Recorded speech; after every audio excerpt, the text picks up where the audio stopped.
Good morning. Welcome. It's a bright early morning here. It's pretty dewy out there. Can't see through the windows.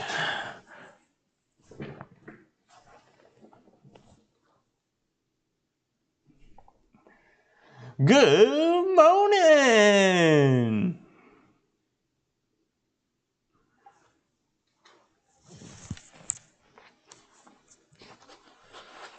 You can tell this coffee's already kicking in. Welcome to the streams.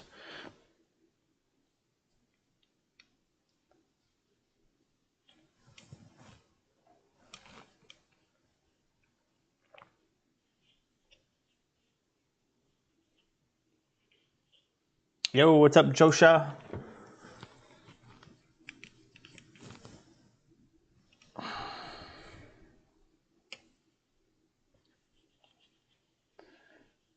Got 3 viewers in here. What's up, what's up? You guys are up bright and early, 7:24 Eastern time.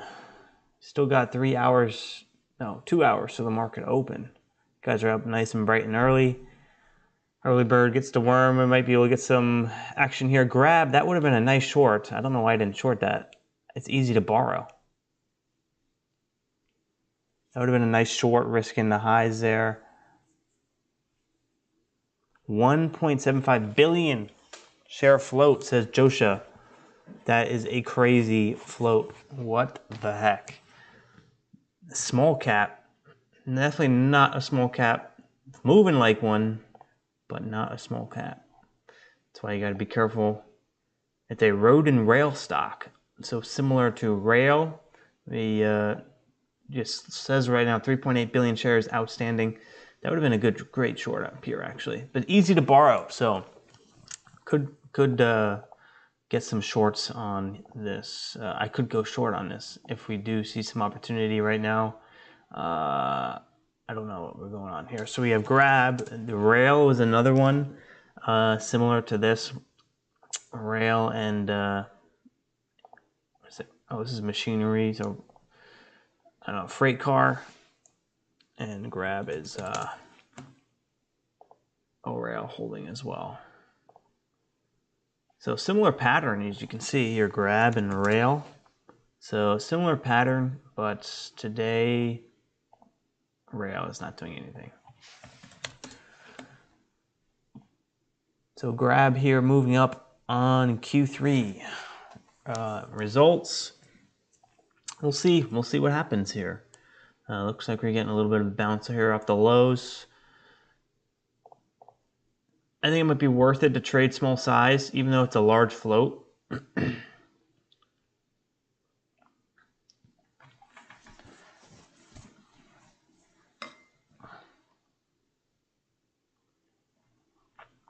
I think I might wait for, if we do see a breakout here at 368, I'm definitely more short bias.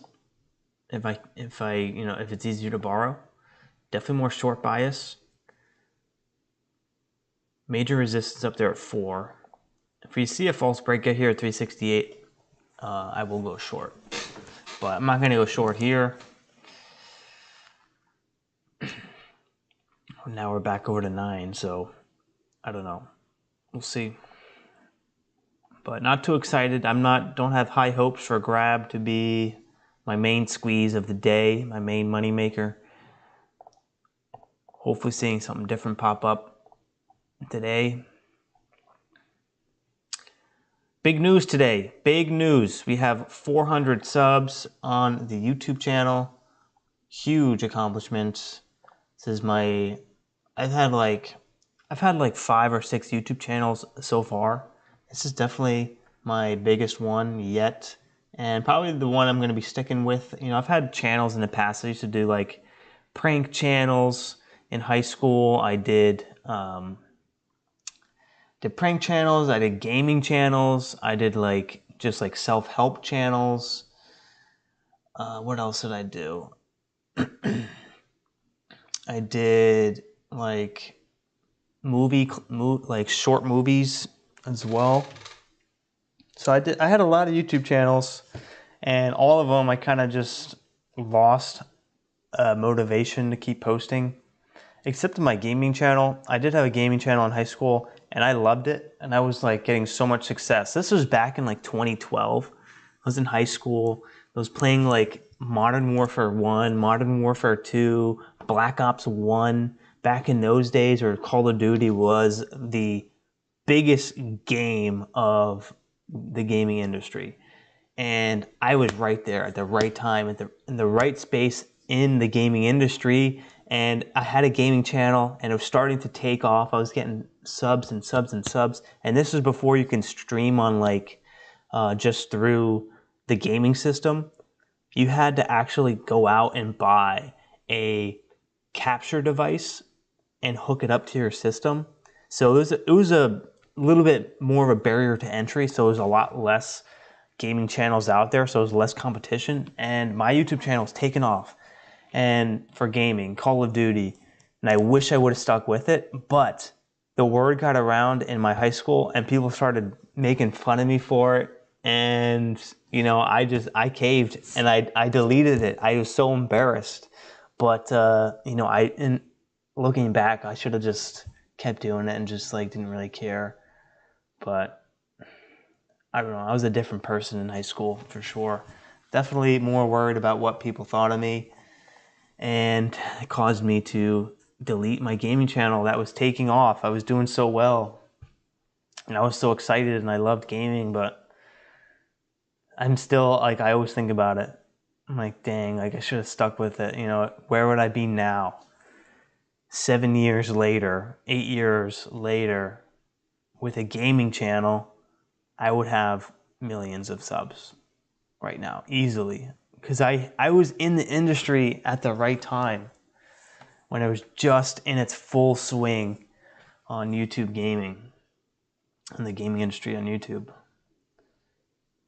Now it's just so cluttered. There's so many people trying to stream and blah, blah, blah on YouTube, and there's so much content out there. It's definitely making it a lot harder if anyone wants to be a gamer on YouTube, for sure, unless you're a girl who wears tight clothes and shows a little bit of cleavage, but that is not me. So what's up, Hinster? Welcome to the stream. But yeah, this trading, I know trading is definitely a more of a niche industry on YouTube, like a category, definitely more niche than gaming. But you know, I enjoy making videos on trading, so you know, I'm definitely gonna stick with it. But who knows? Maybe the industry will grow over time, as far as on YouTube getting viewers, but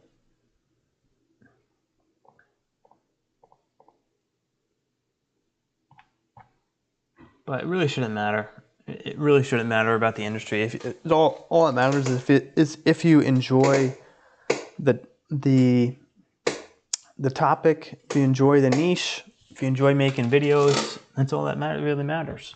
You know, 500,000 versus 1 million subs, you know, it doesn't really matter. 1,000 versus 2,000 versus 3,000, you know, it doesn't really matter. It's all an audience.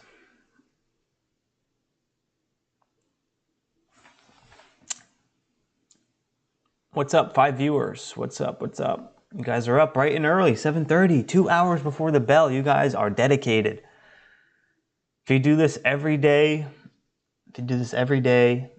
for years and years and years, waking up 2 hours before the market open to get ready, you will be successful. You for sure will be successful.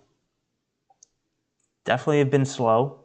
So, you know, if you get up early and there's a weak gap scanner, use that time to educate yourself. Use that time to go through YouTube channels on trading.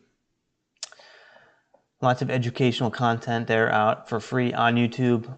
Or go through a course that you purchased. If you purchased a course, go through the course. Go through it again. Go through it a couple times. You know, if you bought a course, you got to go through it a couple times. You can't just go through it once. Not everything sticks on the first time. Obviously, you want to be taking some notes through the course so you can kind of review the notes over and over again. Maybe, once a week, go over the notes. Just read over the notes. You don't even have to be, very, very, very focused on it. Just, read it as like you would read a book. Just go through it and read it, and your mind will just pick up on it. Your mind will just absorb some knowledge. Do that once a week. And if you really have time, go through the course again. Like right now is a great time to be going over video lessons again on the YouTubers or the people that you like to learn from. Go through their YouTube content. Go through their educational content again and again and again. Even if you know exactly what they're going to say, just gotta go through it again. Always refresh.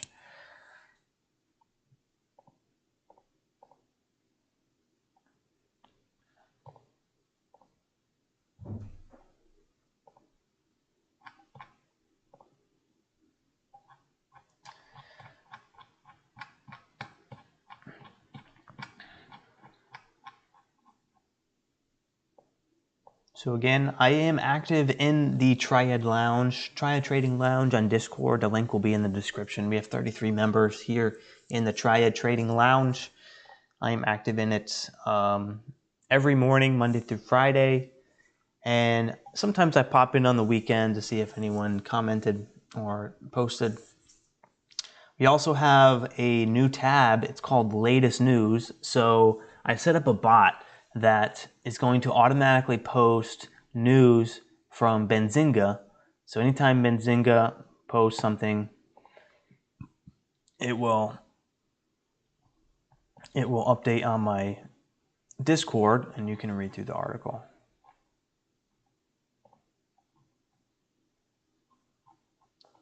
So good stuff, good stuff. Maybe I'll switch the website because I think Benzinga, they're just going to keep giving you pop-ups like, oh, join for this, join for that.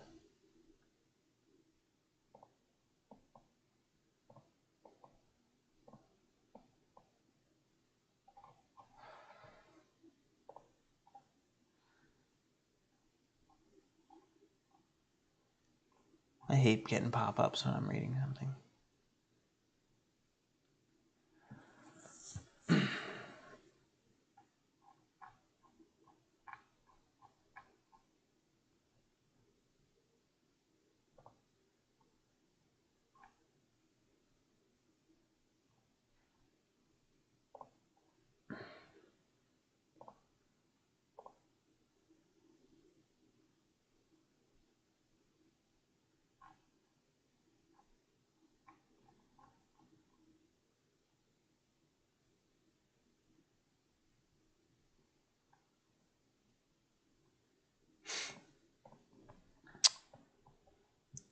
Yeah, so we got the latest news, which is going to update, and we also have a leveling system.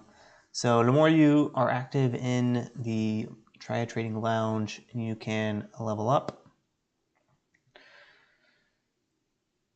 Right now here I am ranked level 5. We have Billy Bob here, level 1, Mr. G, level 4, B-Tech, level 2. And you can check your rank by doing ! rank, and the bot will show you your rank. So I'm not sure what I'm going to do forward, but I want to eventually start doing prizes for reaching a certain level. Maybe, in the future, at level 10, send out anyone who's level 10 a free t-shirt or a free, like some sort of like trading gear, maybe like a mouse or like a keyboard or, something that's useful. Maybe like a coffee mug or I don't know, something. Thinking about doing that eventually. To kind of, bring some, more activity into the Discord, keep people active in the Discord. And it's fun, it's fun working towards something you know, leveling up, blah, blah, blah. You know, at certain levels you can unlock certain rewards.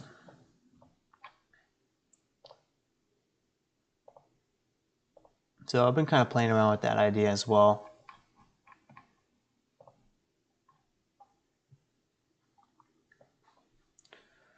What's up? What's up? G the Green Trader. Guys are up bright and early. So grab here, a little bit of a bull flag, but it's a large float, huge float. And looks like we already have a double bottom, so it could be a flat bottom breakdown, depending on if this candle retests 353 again. It could be a flat bottom breakdown, it could be a short.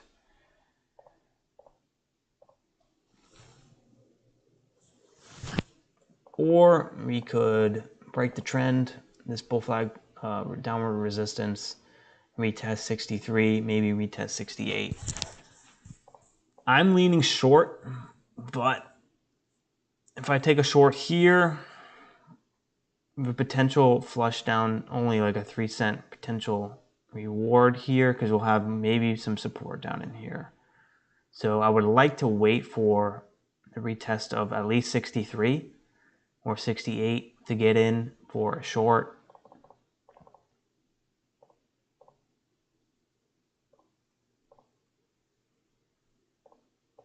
Because the last thing you want to do is enter a short at 353. It goes down like 2 cents. You don't take your profit for your 2-cent profit. And then it curls back up. And you get squeezed out for like 5 or 6 cents. And that's actually like my favorite setup as a long trader, is the fake out, the bear trap, which is pretty much the bear trap. It breaks the flat bottom breakdown, and then reclaims and rips right back up to the high. That is my pick. That's my A+ setup for going long momentum. So we'll form like a bull flag or a cup and handle. We'll break the low, trap everyone who's trying to go short on the small caps, who're trying to get like $1 a share to the downside, which you can get. A lot of times you'll get caught in a trap, which, you know, this would be one of those times where, you know, you break down and then you reclaim in high volume, reclaim the support in high volume, take an entry for the break of the downward resistance, and then it rips up to the high a day and squeezes out. That is my favorite setup as a long, and probably the best risk reward ratio as well, because you're going to get in here for, you know, 56 here for maybe a 5-cent risk, and you're already to the highs, you're already at 10-cent reward. And at a hot market, this could break the high and go another 10 or 20 cents. If it's obviously if it's like a low float news momentum runner in a hot market. So really good risk reward, 4-to-1, 5-to-1. But yeah, that's one of my favorite setups.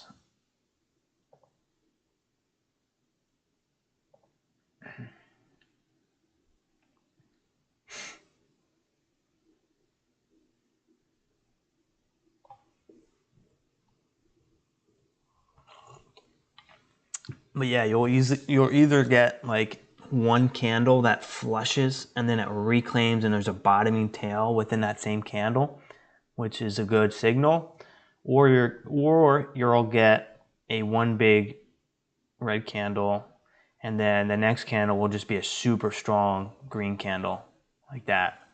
Just one, and then it's like a bullish engulfing. So that's pretty much a reversal signal.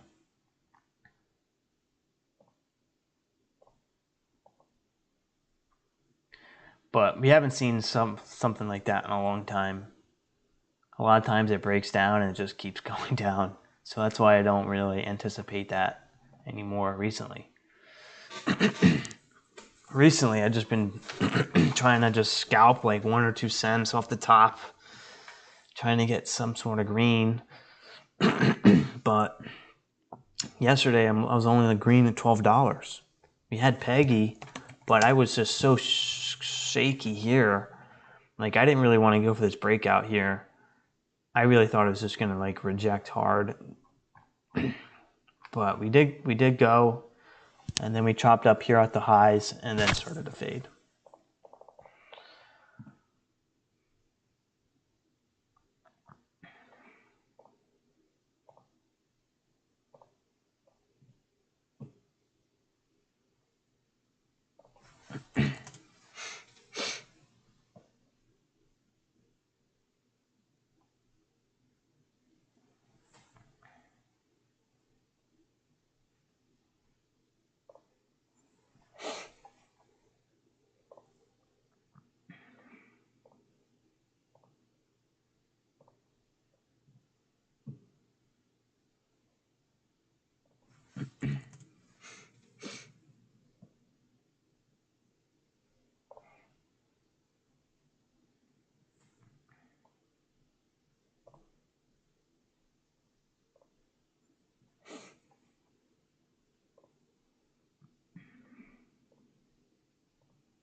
So we have 9 viewers now. 9 viewers. What's up?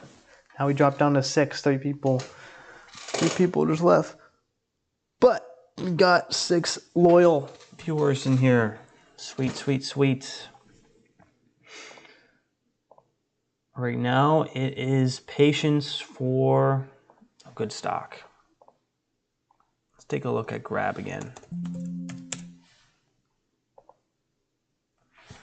Grab's doing a bunch of old crazy stuff, huh? Crazy, crazy, crazy.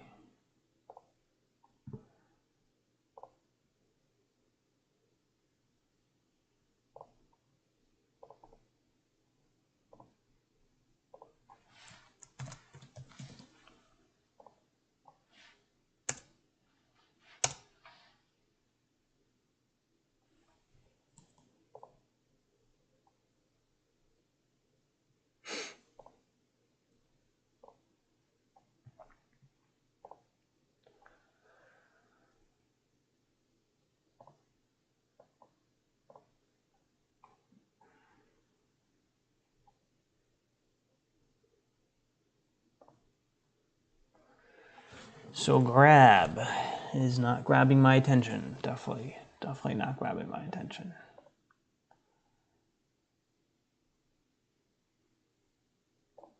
What's up, Reckless? Everyone's up bright and early today. Unless you guys are up this early every day and I'm just not streaming. One of those. So Grab. Let's look at the max. Wow, look at that. Just a dump. Just a dump. DWAC was getting some volume past couple days.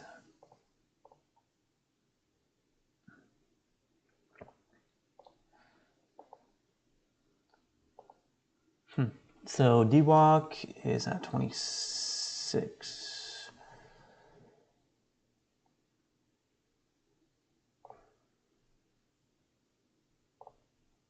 It's a pretty big jump for DWAC. From 16 to 31. But that's nothing. We've seen this thing rip. Like, we've seen this thing to the moon.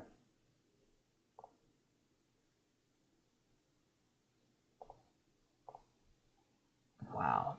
This thing went from like 10 to 135. Crazy. Another one of my favorite ones that was AUVI. I did really well on AUVI a couple times. And this day, This was my first $100 day on AUVI. My first $100 day. That's when I first started. When I first started in my small account. And then I killed it here as well. AUVI. Another one I did well on was iLag. iLag, I had like, every time it popped up, for some reason, like, I was just killing it.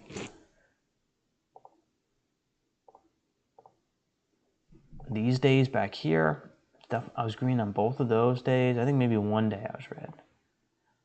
I don't know what happened here. It's a big rejection. Wow. Forget what happened there.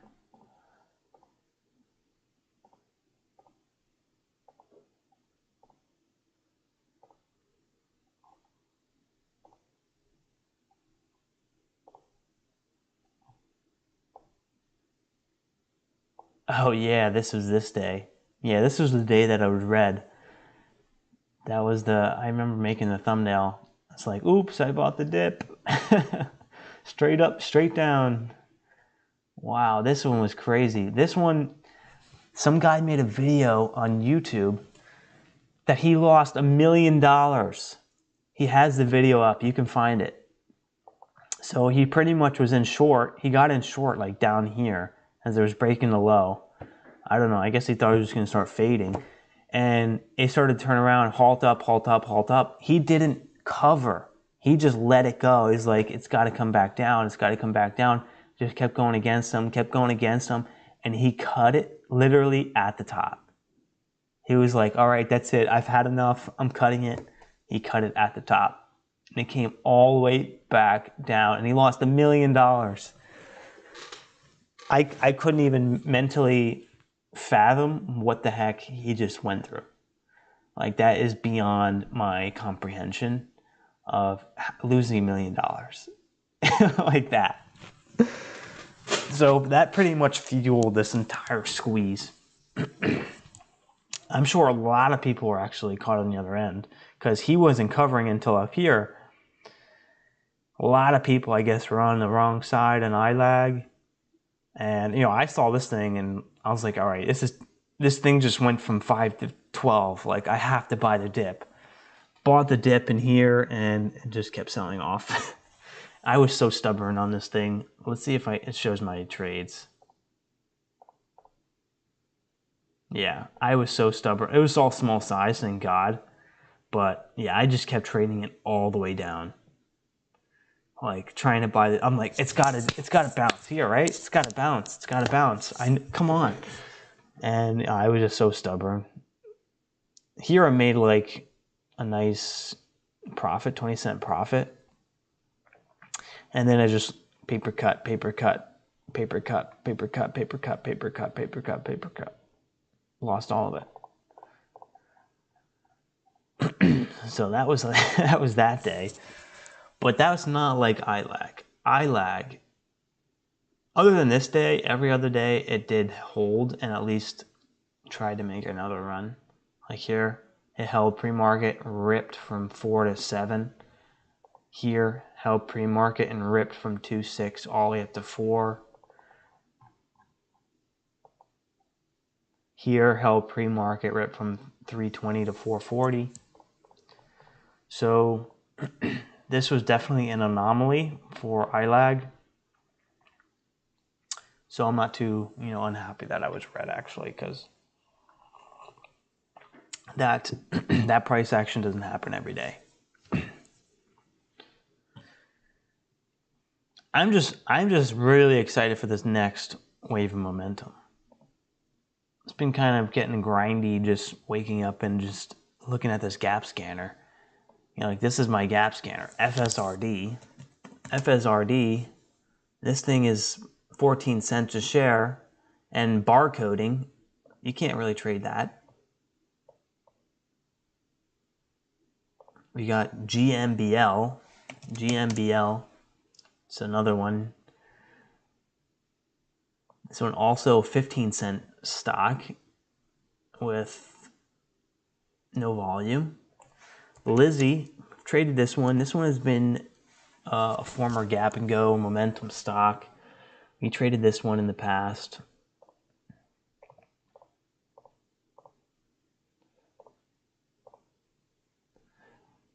So this one went from 1 to 2. This one's went from 1 to 2 again.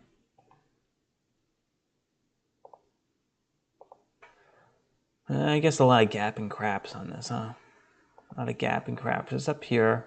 We did go from 4 to 16 in 2021.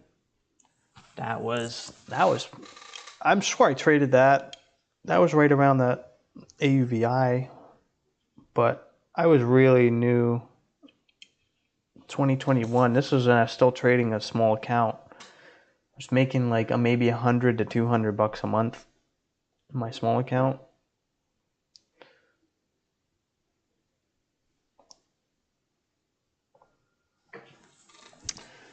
But yeah, now it's faded all the way back down to an 86-cent stock. So, but the good thing is, it's likely if it can't get back over $1 and hold $1, these stocks, they do a reverse split all the time. And so they'll split the shares maybe, into a fifth. So let's say, it has showing right now 51 shares outstanding. So they do a 5-to-1 reverse split. So for every 5 shares is now 1 share. So the price will go up by a factor of 5, and the amount of shares on the market will decrease by a factor of 5. So this will now be a 10 million share outstanding stock with a price of whatever, $4.80. So, which will be in our price range. The float will be in our float range, and the market cap will be very, very tiny, less than 10 million. So, in the future, this is going to be another good short squeeze stock, another good gap and go momentum stock. But right now, the price is out of it, the float probably out of it. I'm sure, the shares outstanding is 51 million, so the float's got to be somewhere near that as well. Unless there's lots of institutional ownership, but I doubt it. So that's another thing, to keep an eye on is like, you maybe like some of these stocks, there's just going to be a lot more reverse splits as this bear market continues, because stocks are just going to keep decreasing. Once they get below $1, they can't follow, they're not in the NASDAQ or the SEC rules, and because they have to stay at a minimum of $1, and they have to do a reverse split to maintain that price, and the float gets smaller and smaller and smaller, and then there's more low floats, more small caps, and more potential for big squeezes. So that's another good thing about seeing these prices go lower and lower. So when the bull market does come back around, there's going to be a huge just basket of low float stocks. So once those companies start releasing news, these stocks are just going to go flying. But then on the other hand, they're going to need to raise money after the bear market. A lot of these smaller companies, they're going to need money to invest in their business, and because in the bear market the price is going lower and lower and lower, they're having struggle, raising money. They release the catalyst and there's no momentum, there's no volume, price doesn't go anywhere, so they can't really do an offering at a decent price to raise any decent money. So, when the bull market does come around and they release a nice PR and these stocks go flying, there's definitely a high likelihood of offerings at the market, because they got to raise money, because they haven't been able to raise money throughout the whole bear market. So also, you got to keep aware of that on the flip side. But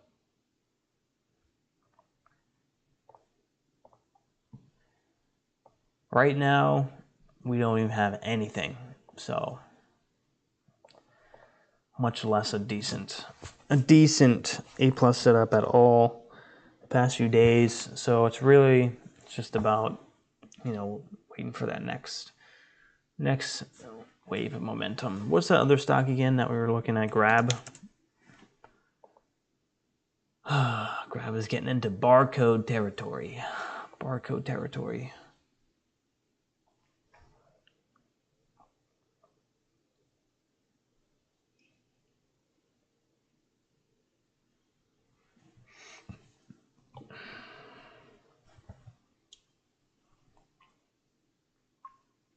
Do you guys drink coffee in the morning before you guys trade or while you're trading? I've always heard mixed feelings about coffee while you're trading. Sometimes it can get you a little jittery. Sometimes, it can get you a little bit too aggressive. I know people are different, but I don't think I would be awake without my coffee. I just need coffee. Just gets me awake. I feel like nothing really wakes me up like a nice hot cup of coffee or iced coffee or something. But I don't like sugar. Like, I don't like to use a lot of creamer. I don't use any creamer. I actually drink my coffee black. I think the sugar combined with the caffeine does make you jittery. So that's why I just like to drink black coffee.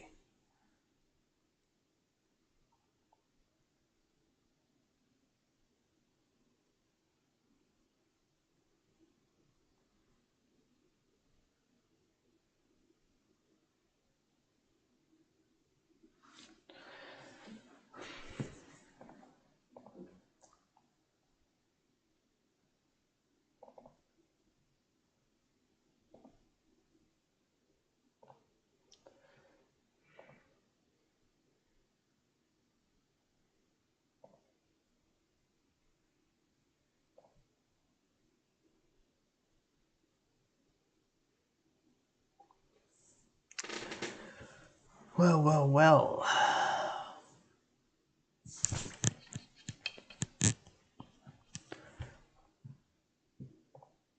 Oh, I'm getting some volume here on grab.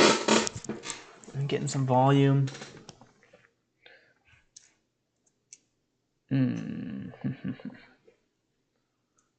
Let's see. So this could be a long for a test of high a day.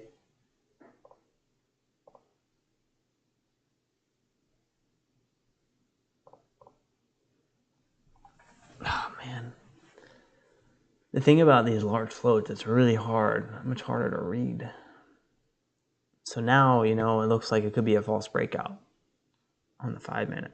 1 minute candle make a new high. On the 1 minute, on the 5 minute, 1 minute candle to make a new high might reject.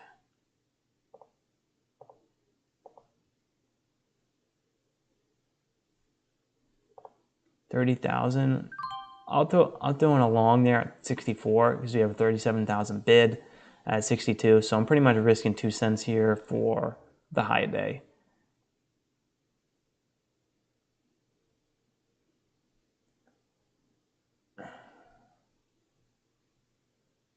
If this thing starts getting sold into, I'm just gonna sell it into this. It really should hold if it's a good long. This should hold. Yep. See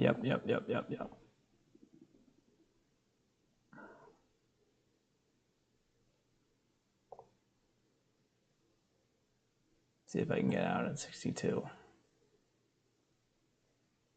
Whatever, I'm just gonna get out. There we go, 62. 2 cent loss there. Now it comes back in. Oh my goodness. Gotta love it, huh? Gotta love it.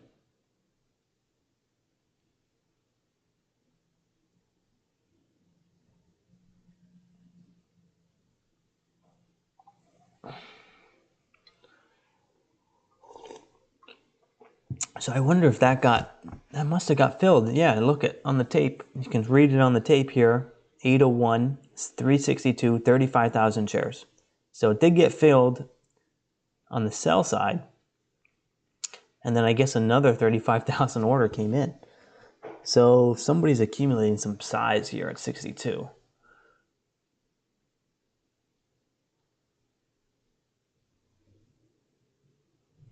Somebody's grabbing some shares.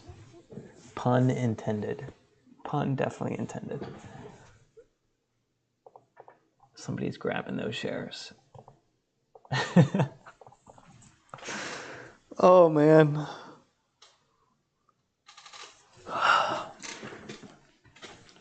You guys must be here for the jokes over here at Triad Trading. We got some good jokes here for Triad.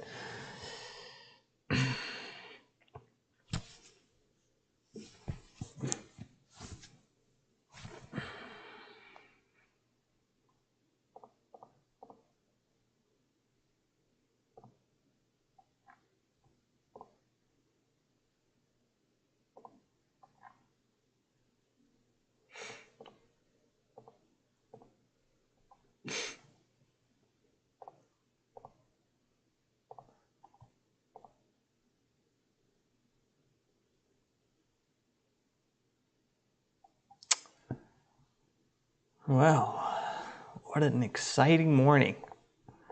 Super exciting here. Super exciting.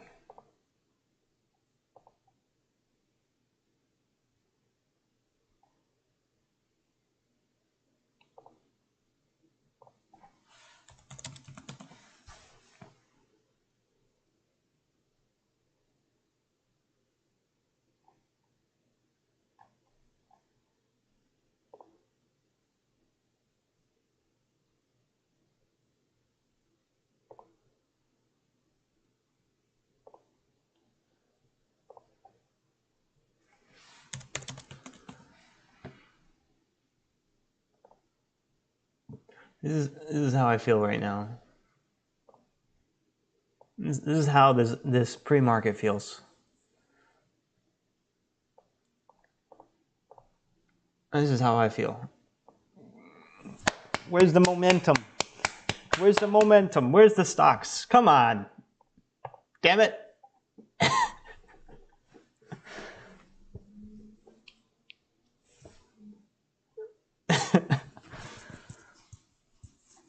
Still a great, beautiful morning.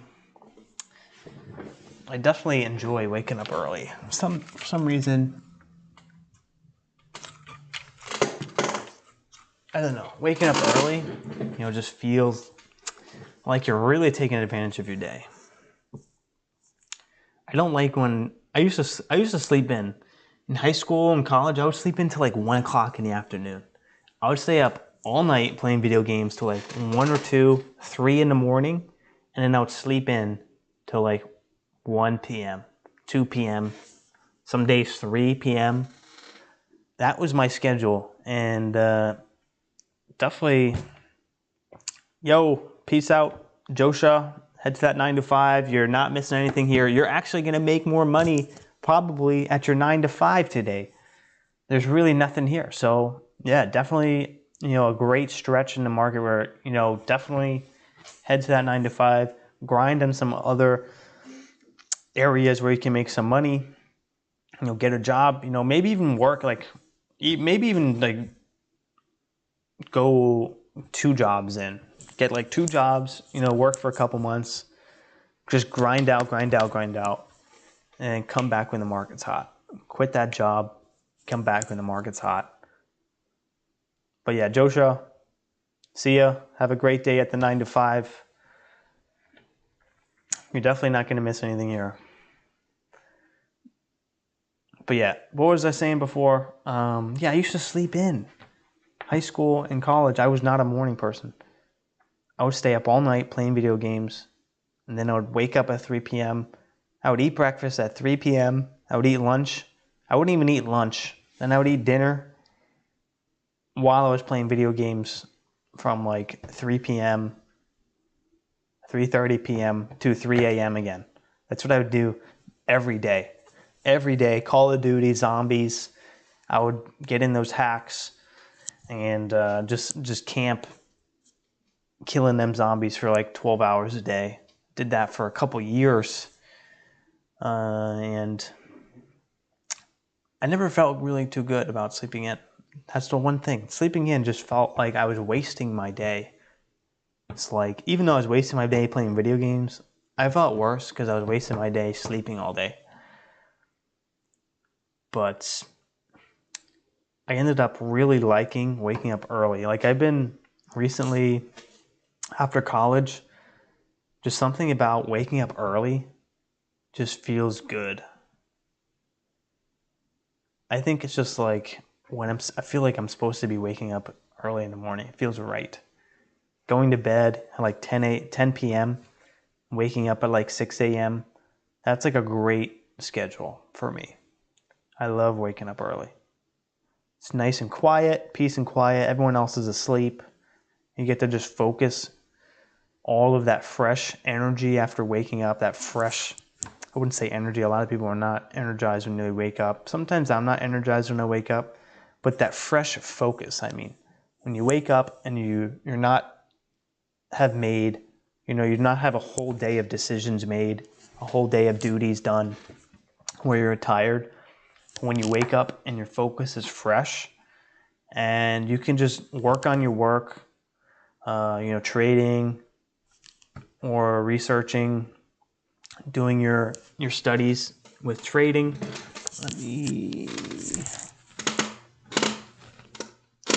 I gotta put the charger in. I forgot to put the charger in for my computer. But yeah, doing your studies with trading or reading a book or meditating or just like kind of just chilling, like playing chess or doing something, just kind of doing whatever you want. I like it. Journaling, writing in your journal, sipping on your coffee, nice and quiet. I like the sweet solitude of an early morning. Sometimes I live by the beach, so sometimes I go out to the beach and look at the sunset and the sunrise. So I've done that a couple times. That's fun. That's I definitely appreciate it. I appreciate the natural beauty of a sunrise. And but I don't do that during these hours of daylight savings time. So we just had daylight savings time. We just turned the clocks 1 hour back. So now the sunrise, instead of at 6:30 a.m., it's now at 5:30. And SBFM is moving. Okay. So 5:30, I can't get up at 5:30. That's just too early for me. So if I get up at 5:30 in the morning, I'm going to be exhausted at like 4 p.m. in the afternoon. Definitely need those 8 hours. 8 hours is necessary for me.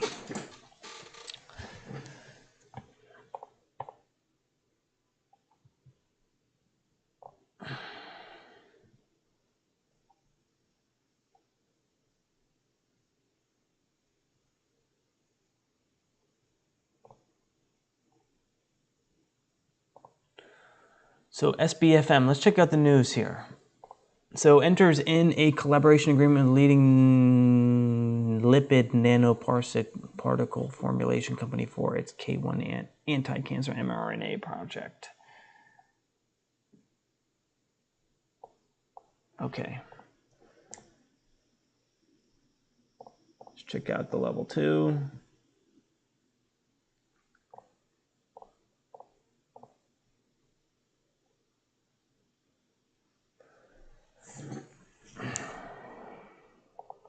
The daily, let's check out the daily.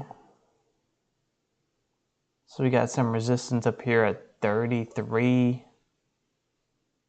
Maybe a little resistance at 12 or right here at 10. But I think we're going to break out here.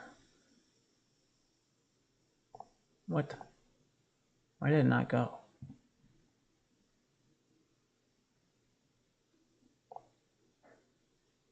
I don't get filled here. What the heck? Can try this way. There we go. Okay. Now we filled.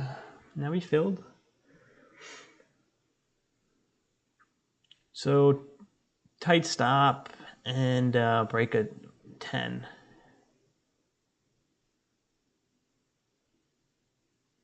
$250 shares. I'll add into the highs, but I'm not going to add low. If it comes lower, I will cut it. This is not a market that you want to be adding lower.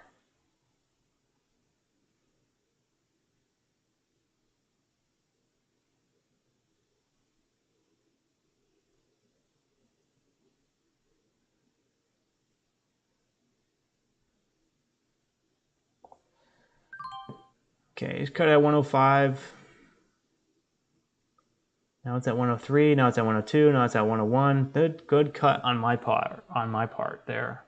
So I took maybe $5 loss. So 2-cent loss on 250 shares. This is a good cut. It's a good cut.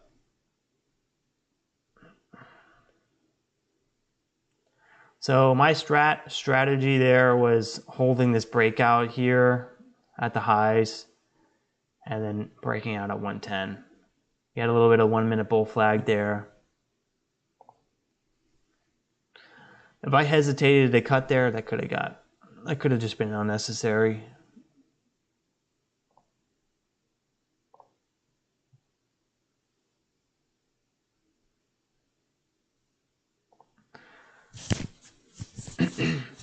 You just got to get to the point in your trading where you just don't hesitate anymore. That takes years. It takes years. I still hesitate.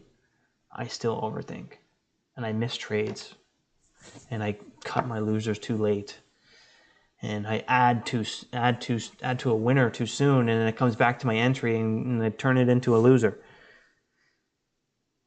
I've done everything. I've done all of it. I've top ticked, and I've literally top ticked a buy order and then bottom ticked a sell order going long. I've done that.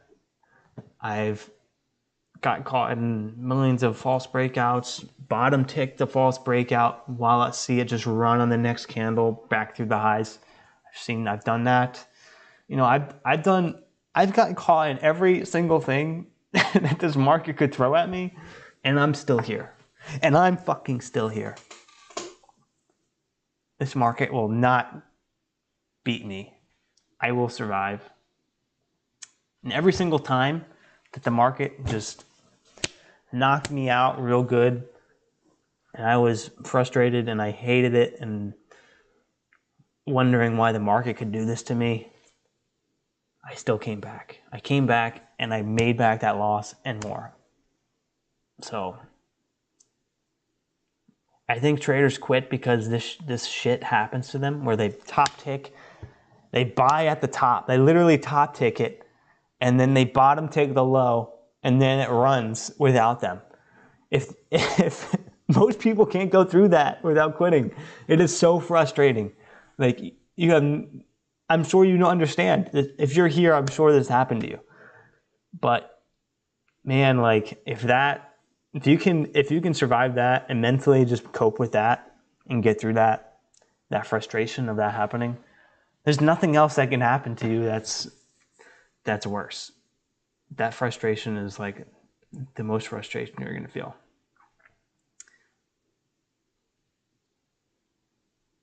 Yes, reckless. We will overcome the slow period for sure. 100%. 100%. It's a long game. It's a long game. And when you're trading big size, like when you get to that size when trading like the level of like Ross Cameron or Deckmar Trades or like those guys where you see posting like 10K profits, when you get to that level, you only need 1 or 2 good months out of the year and you can literally pay for everything for your whole year. So even if you barely make any money for 10 months of the year and have 2 solid months out of the year, which a lot of the times every year you can probably book 1 or 2 months of really good profits that will pay for the rest of your year as far as living costs. And when you get to that level, like that's it. That's all you need to do is 2 months of solid profits if it's like a very slow market. But a lot of times, see in 2020, 2021, every single month was hot. And that people were killing it. That's what got me back in the trading is like seeing people like really posting massive gains. It's like, wow, I want to be able to do that.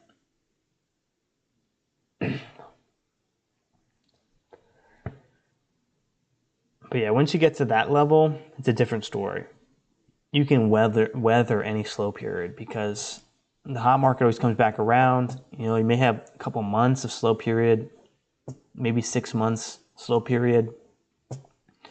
But because of your big size, like if you're trading big size like that, or if you're at that point in your career, that it doesn't really matter. You've made already so much money to where, you know, all of those profits, obviously if you're good with your money and you're not blowing it, you know, that you don't have to worry about paying for your expenses because those great months can hold you over. Yeah, it's a marathon. It's a marathon. So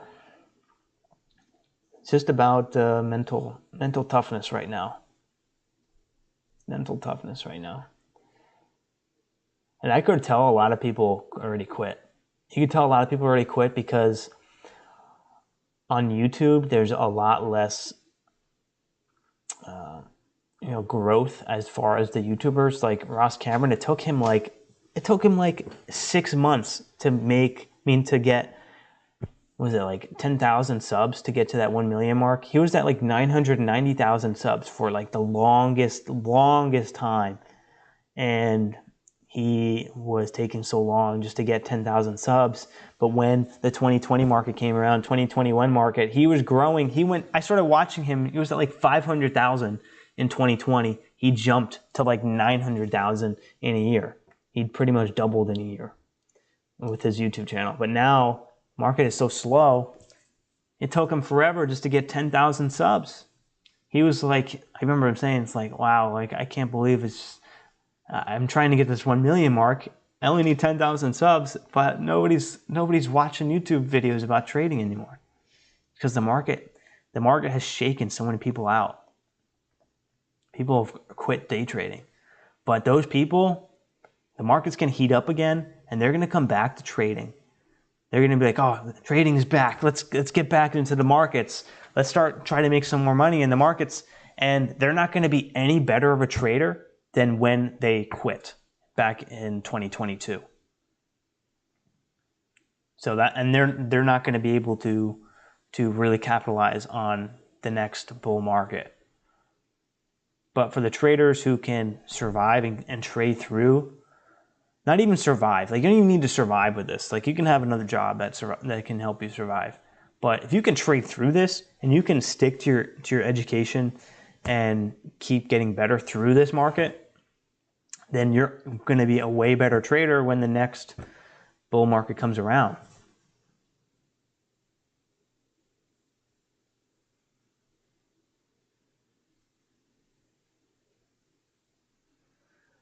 So Sepre says bull market was a black swan. Today's market is going to be similar to 2014 to 2019. It might be the same for another 5 to 10 years. I don't know because in 2014 to 2019 there was commissions. Right now there's free commissions, so there's going to be a lot more activity, a lot more volume in the markets than there was.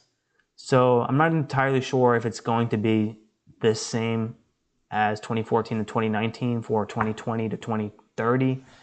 I don't think it's going to be like that because of the free commissions now, and it's a lot cheaper to trade in the market. So the big guys, the big market makers, prop firms, and hedge funds are going to be more actively trading. They're going to be trading bigger size because it's easier to get in and out of the markets and it's less expensive. So I think there's going to be a lot more volume than what we saw for sure in 2014 to 2019. It seems like the trend is going to be like,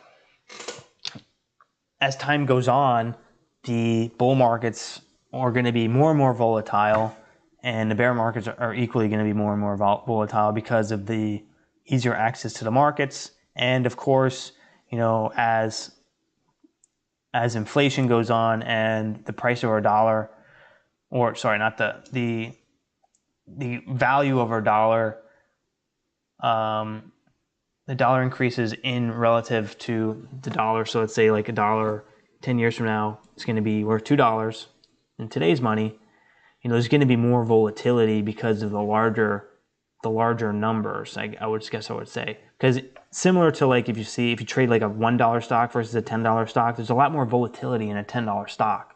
So as the market grows and grows and grows, there's going to be more and more volatility and more swings, because a 10% move is going to be much bigger as far as dollar points on a $1,000 stock, or 1,000 when SPY's at 1,000 versus when it's at 300. So it's going to spark I think it's going to spark a lot more opportunity as the market grows and grows and grows. So I think we're just going to see more and more volatility.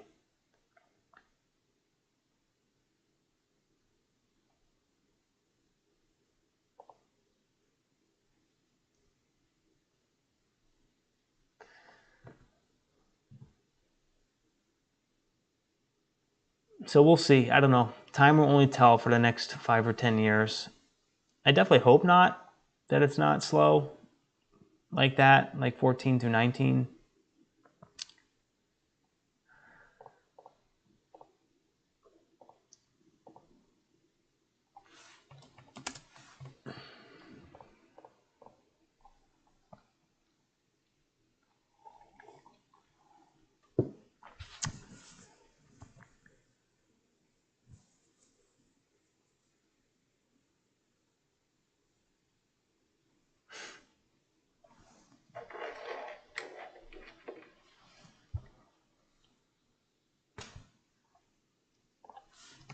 Let's look at so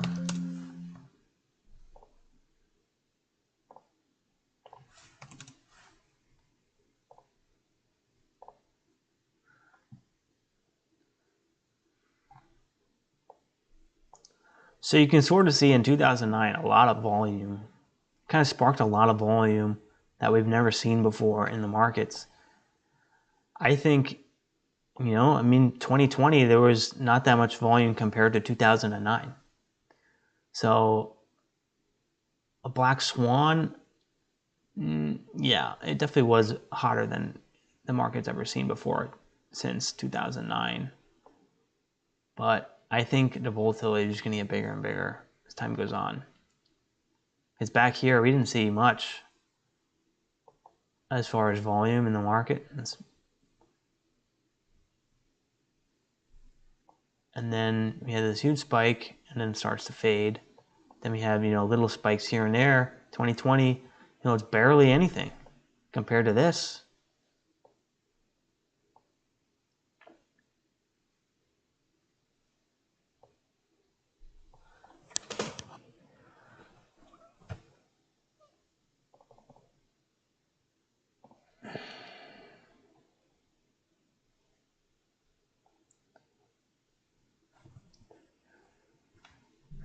Trump wins in 2 years, we might just heat up again.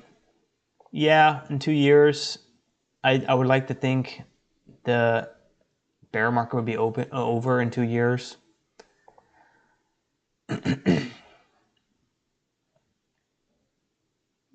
So bull market back in action in 2 years.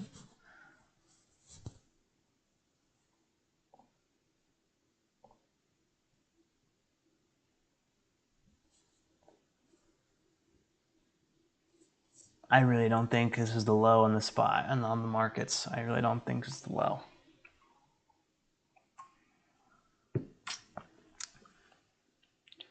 I think we're going to see something like this, like a gradual just sell off. I don't think we're going to see like a crash like this. I don't think we're going to see like a freaking 50% crash in a day or in a week. But I think it's just going to be a slow trend down here, more controlled.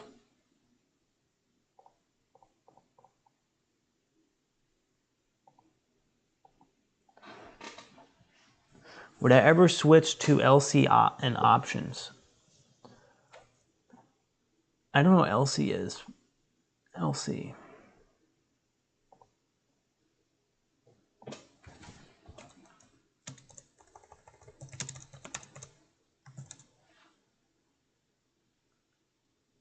Lending Club. Is that what that is? Lending Club. I think it's the company. LC Lending Club. I mean the ticker symbol LC. Yeah, options. I don't like options. I never really traded them actually, but I don't like the idea of large caps. I don't have a strategy developed for large caps. I mean, I spent my time developing my small cap strategy, and I'm proven to be consistently profitable in small caps. So I think I'm just going to stick with one niche and master it. I think that's the best way to go. I don't want to be jumping to like hot potato to like small caps to large caps. Oh, I don't want to do large caps. Let's do options. Let's go to indices now. Let's go to futures. I just want to stick with one thing and master it. I think that's the best strategy. You know, trade through it in the cold markets and then kill it in the hot markets. That seems to be the advice that a lot of the expert level traders give, is stick with one strategy and master it. After you master it, after you clear the woods and you're successful with that strategy, with that niche, then branch out if you want. But if you're still learning, if you're still early in your career, stick with one strategy and master it. And that's really all you need to be successful. And small caps is the niche that I have decided to master, and I'm starting to become consistently profitable. So I think I'm going to stick with this even on slow days. I think I'm just going to be sticking to small caps. I tried to pivot, like I tried to just dabble in the SPY, like just trading the SPY or the TQQ or the SQQ and Tesla and NEO, AMD, but it seems like I need to rewire my psychology to trade that. And I just don't want to. I don't really want to like start to try to develop another strategy, another psychology to trade. And two, I want to stick with what works. That's what's been working with me. You know, I don't think it's the strategy that is out of date. I think it's just the market. And the market is going to change.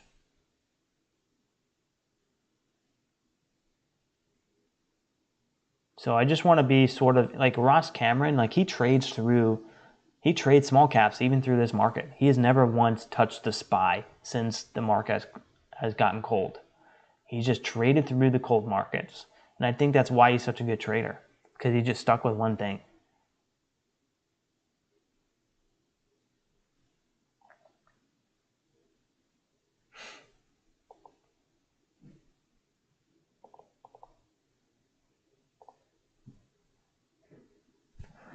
Do I trade the penny stocks under $1?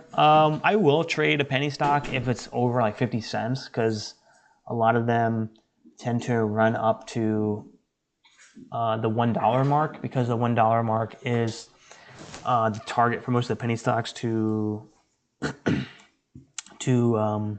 be in line with the NASDAQ rules of having their stock have to be $1, or else they got to do the reverse split after a certain time.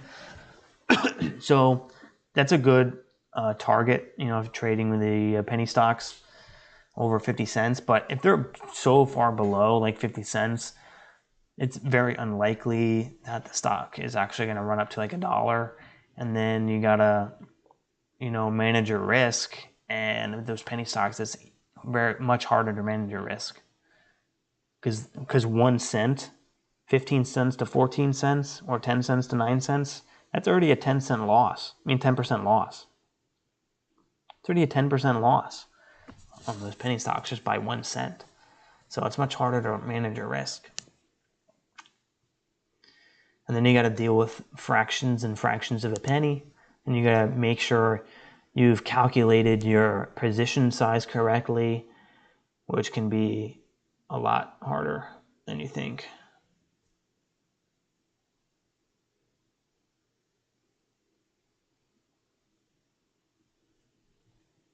So my cutoff point is usually 50 hard on 50 cents, but I don't like to trade anything under $1.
So it looks like we have the 24th.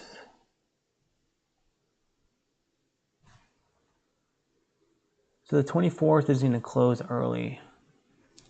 Thanksgiving.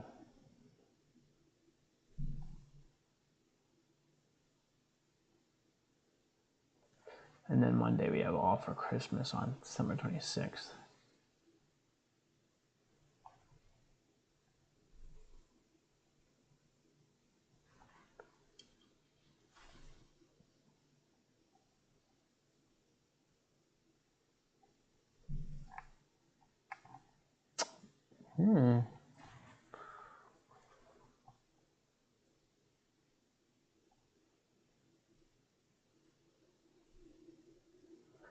MLK Day, Monday, January 16th.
Yeah, okay. GMBL.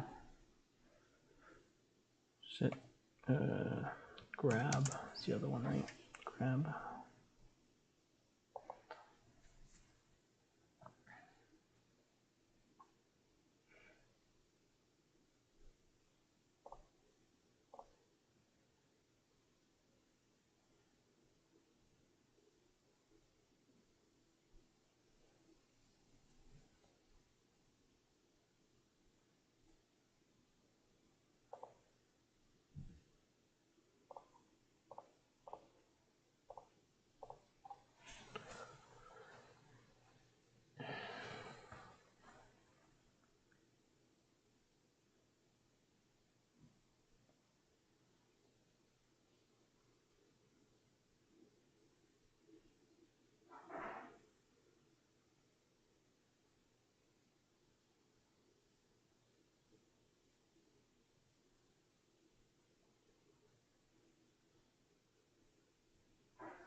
All right, so nothing new on the gap scanner. CUEN. Yeah. Recon. SBFM. This thing was on dump, huh? This thing's a dump.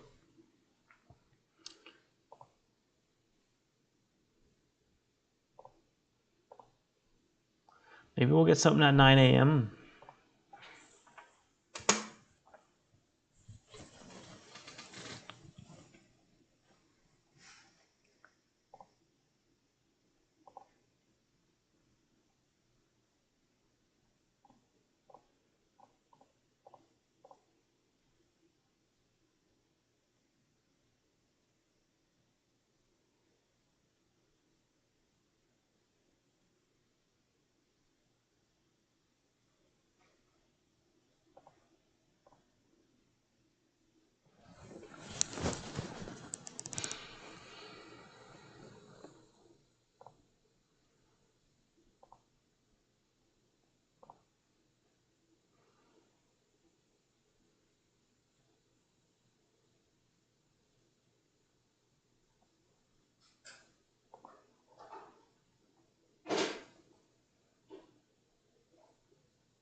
All right, I'm going to shut down the stream.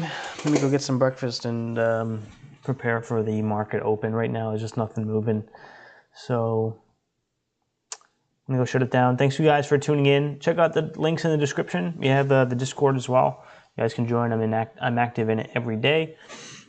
Also, like and subscribe to the YouTube channel. I'll see you guys tomorrow for the next live stream. Or maybe today if we do get any nice trades or something to recap, I will review as well. But yep, that's it. I'll see you guys.